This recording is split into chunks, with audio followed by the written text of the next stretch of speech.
जळगावमधून एक धक्कादायक घटना घडल्याचं समोर आली। जळगाव शहरामध्ये एका महिलेला बेशुद्ध करून तिला विहिरीत टाकलं। या घटनेने परिसरात एकच खळबळ उडाली।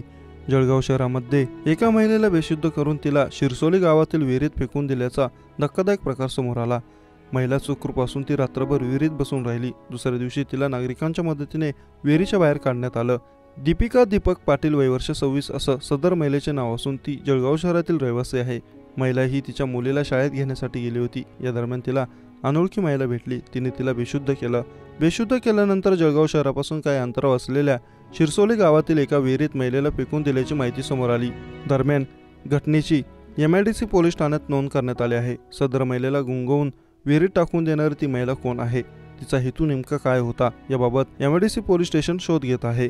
घटनामार्गावरील विविध CCTV फुटेज तपासणीचे काम देखील पोलिसांनी सुरू केले। या घटनेमुळे एकच खळबळ उडाली आहे।